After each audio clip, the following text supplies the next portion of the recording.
Hi guys, welcome back to Binge Watch Britney. In today's episode, we are going to be covering Secret Invasion Season 1. So I watched The Marvels, Echo, Hawkeye, and I think another TV show at this point. So I think this is a little bit out of order because I didn't watch these TV shows in order as far as the timeline. But I do want to just say that I have been a little bit out of the loop since Avengers Endgame ended. But I have made an effort to kind of like go back and watch the different shows that they released, especially the ones that I was interested in. I think I mentioned on another episode that I wasn't really into watching WandaVision, but I've been into, and I also wasn't into The Falcon and the Winter Soldier, but for the most part, the other TV shows I was into. First off, I really want to say that I love seeing Daenerys Targaryen, aka Emilia Clarke, in the show as well because I really haven't seen her in anything since Game of Thrones. And then the actress Olivia Colman is also in this show. I know her from Broadchurch and more specifically The Crown. Broadchurch is kind of like a detective type of TV show, and I actually saw that first, and then I got into The Crown and recognized her from Broadchurch. And so just really nice seeing both of these actresses in new roles. And with all of that being said, let's go ahead and get into the rest of the episode. So for our 5 key points, for our first point, Agent Hill is killed. So we have Fury returning to Earth from space. He is kind of hiding out after everything that happened with the snap and people disappearing for 5 years. And what we learn is that Fury has a wife who's a squirrel. Her name is Priscilla, and her squirrel name is Vara. And so what we see is this squirrel is pretending to be Agent Ross, and he's talking to this guy who's like, hey, these people are planning to take over the world, blah blah blah, and he has all of these like blueprints and stuff like that. And there's something that he has that Agent Ross wants, and he's not giving it to him. And then what we learn is that the person pretending to be Agent Ross is actually a squirrel, and it's Talos, I believe. And obviously, this is a good thing because Talos isn't a bad guy, but it's not really Agent Ross. What we learn from all of this is that Fury finds out that Gravis is behind all of the attacks that are happening currently in Moscow in this timeline. Fury ends up going to this person that he knows named Sonia, and he goes to her for information. He ends up bugging an owl statue that she has, and this is how he's able to kind of really figure out what Gravis is up to with the scrolls. And we also have Talos confronting Gaia, who is his daughter, and Gaia has just taken some bombs that she's delivering to New Squalos, and she's taking it to Gravis so that he can continue his plans to basically take over America.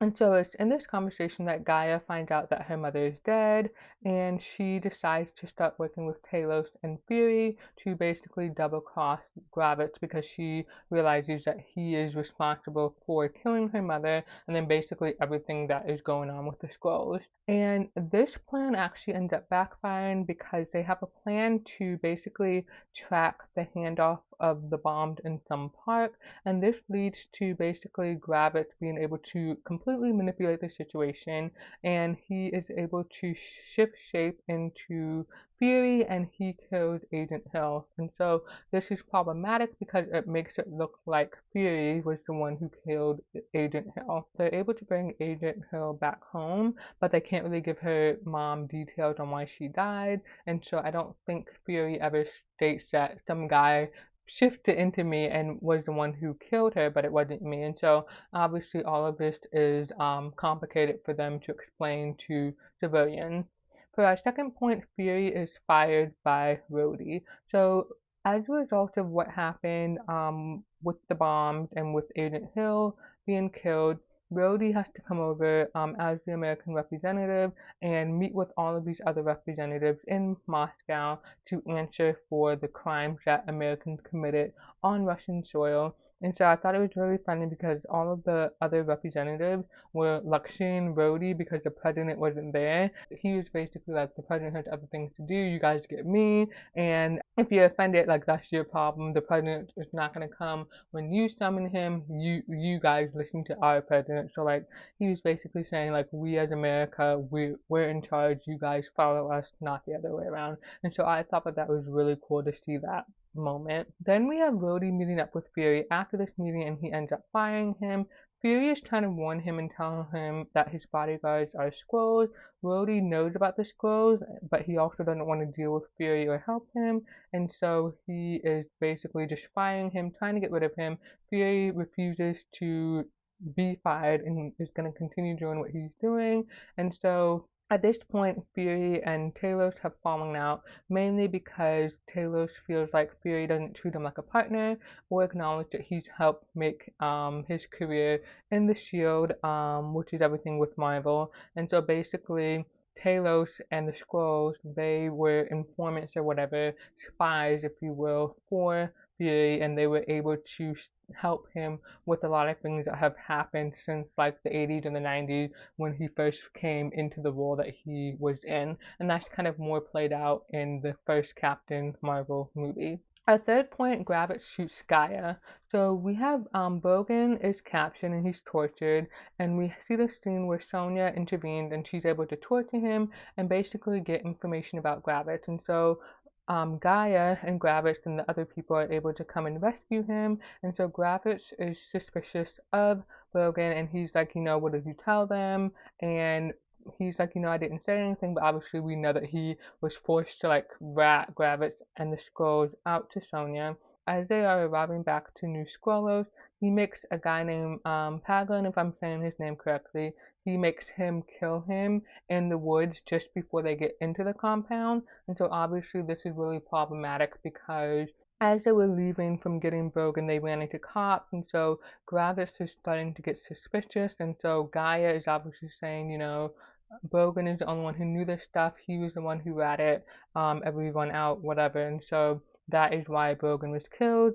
I don't want to say that she sacrificed him, but Gravitz was willing to kill Brogan to make an example for Gaia. And obviously, he was starting to grow suspicion of her, being that she was Talos' daughter, and just really being mindful of whether or not she was loyal. And so then we have Talos asking for a parlay with Gravitz, and Gravitz ends up threatening to harm Guy at that meeting, but when Talos like stabs him with a fork or something like that, everyone who was in that dining room that they were in shifted because they were Skrulls, and so he was basically outnumbered. And so from this, he knows that Gaia is obviously in danger. And so what was really stupid is that Gaia, she drove Gravitz to that meeting, and he said something to her that was kind of letting us as the viewers know that he was suspicious of Gaia, but she was just really stupid and didn't pick up on that. And so we have this moment where Talos runs out of the building of that meeting with Gravitz, and he bumped into somebody, and then we see Gravitz come out, and then we see that person that bumped into Talos kind of like trying to run and get somewhere, and it's obviously Gaia. And so what was really stupid is that as Gravitz is able to pass this van that is blocking his view and see the car, she's just standing inside. If she was smart, she would have been inside the car because it just made it more obvious that you just got there, and now you're just playing it off like you didn't just shift shape into somebody else in order to hand evidence to your father. And so I just really thought that that was really not smart of her, because she was already starting to get very suspicious of her. She could have definitely handed off the intel a different time. And then with this intel that Gaia has handed off, Talos and Fury know that they need to stop an attack on a sub. And so this leads them to some guy, Bob's house, who's very like high up in that branch of the military that is involved with that sub. And so what happened is they have Skrulls who are basically pretending to be legit naval officers or whatever the situation is, and they're basically able to make people basically attack that sub, which would create a problem and a conflict, an international conflict. And so they need to go to Bob's house, figure out what the code is in order to call off that plan to attack the sub.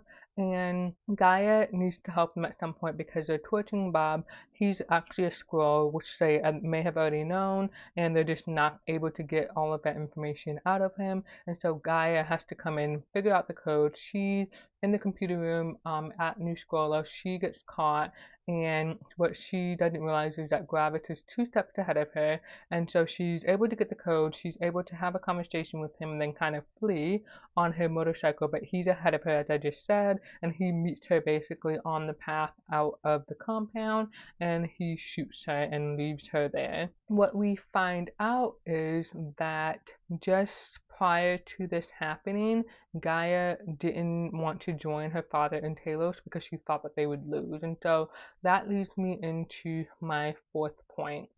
The American president is attacked by squirrels posing as Russians.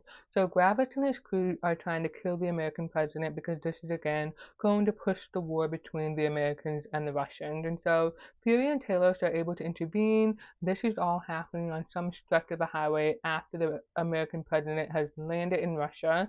And so they're able to get to the scene of like where this attack is taking place.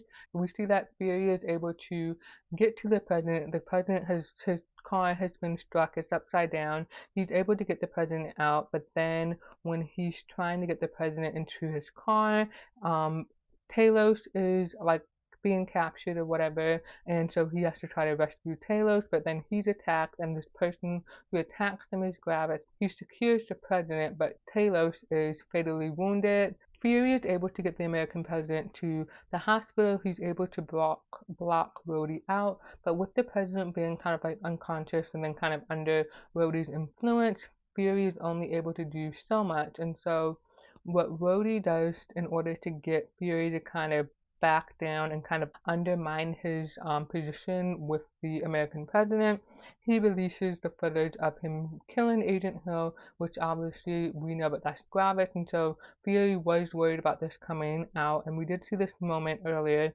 where Fury goes to Rhodey's house and he's having a conversation with him. They're talking over wine and something happened, and then I think after that conversation ends, we realize that Rhodey is a Skrull. And so what happens is after the American president is in the hospital, we see once Rhodey has gotten Fury out of the way, he's really trying to convince the American president that they need to attack Russia. While all of this is happening, Gaia realizes that her father is dead. She is at their little apartment hideout that they had going back to the 90s. She meets Fury there. He tells her to go to Priscilla to help her bury Talos because Priscilla she's a Skrull, and so she knows like the proper burial ceremonies that they do for the dead Skrulls, and obviously Gaia wants this for her father.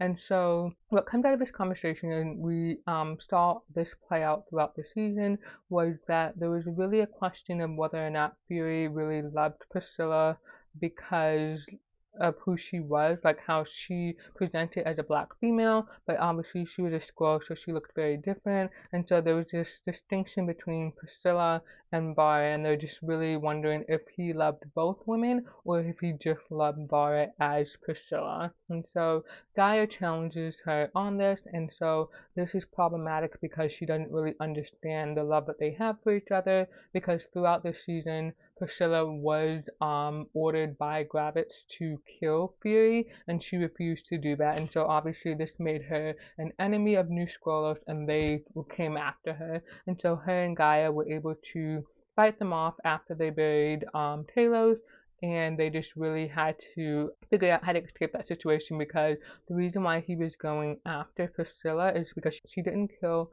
Fury, and then he ended up messing up their plan on the highway, and then now you have Pagon, who was challenging Gravitz for everything that was happening, because at this point Gravitz was looking for something and he hadn't found it yet, and so the others were just kind of growing restless, and then they started to challenge his like rule or whatever, and so he killed Pagon in retaliation for like challenging him publicly.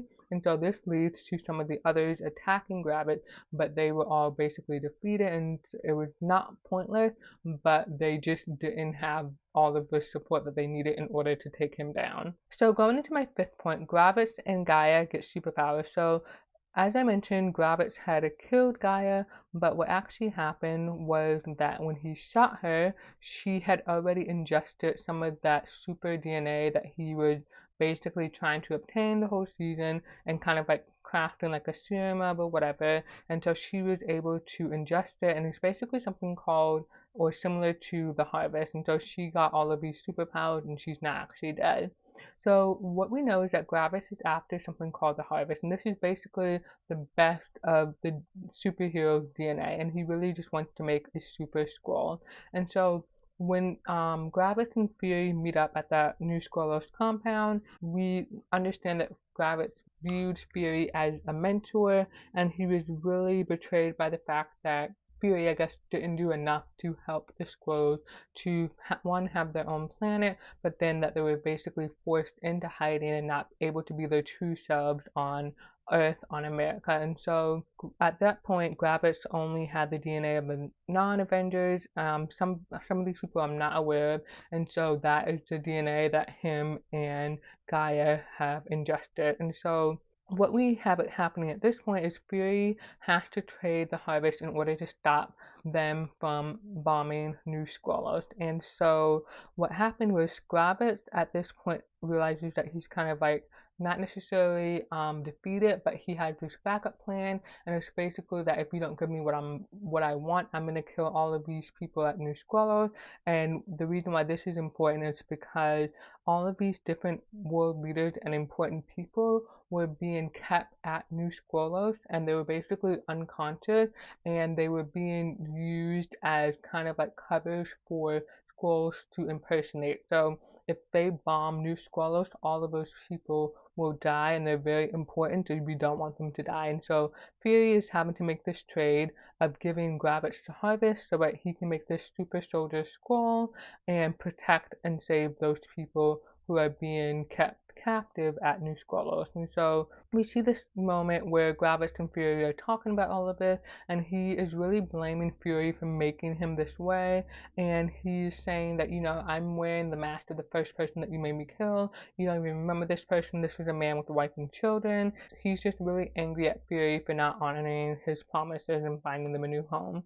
And so what happens is, while all of this is happening, they're in that machine that is basically activating the serum or whatever, and we see that Fury is getting really weak because there's fumes also being released at this time that is weakening him. But what happens is we find out that Gaia was just pretending to be Fury, and then we see that she's actually a Super Skrull with the Avenger level DNA, just like Gravis. And so she and Gravis get into a fight, and she is able to defeat him.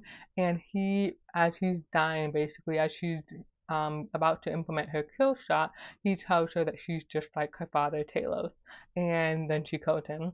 And so then we have this meeting where Gaia is walking somewhere, and then Sonya approaches her and they decide to pair up.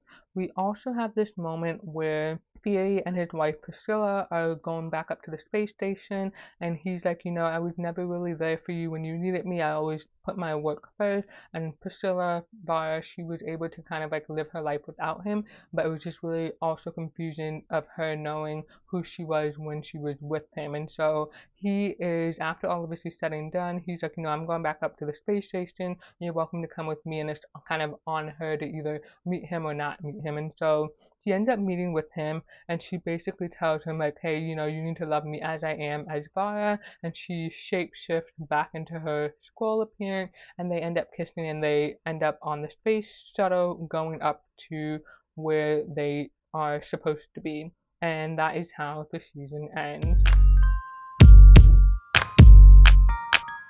So to wrap up this episode, I really enjoyed watching this show because it really, again, just like Hawkeye, flowed with the timeline and just like the vibe that I'm used to. I really love watching Fury, and it was really great to see Gaia, Emilia Clarke, and all of those other people. And I don't think I remember Gravis so much from any of the past movies or TV shows if they talked about him. So this was really new to me, but I'm glad that they kind of like move the storyline along. And so I'm just really curious to see where it's going to go, because obviously in the timeline of all of the TV shows and movies, I think it's Secret Invasion and then the Marvels, and then nothing new has been released after the Marvels. And so I do want to point out that I'm not up to date on all of the TV shows, so there's still some other TV shows even dating further back into the timeline that I haven't watched. I'm not sure if I'm going to check that out. And as I mentioned, I've already watched Echo, Hawkeye, and a few other TV shows. And yeah, so I'm really glad to be getting back into the Marvel universe because I was only watching here and there and I didn't have Disney Plus all of the time just because I don't like having multiple different streaming subscriptions. But it was really good to get into all of these TV shows and see like what I liked because I know that Marvel is going into its new phase and we kind of have to learn new superheroes. And so obviously I love the traditional or the original Avengers, but I'm also kind of excited to see like what new superheroes they bring into the picture. And so yeah, with all of that being said, thank you guys for listening, and I'll see you in the next one.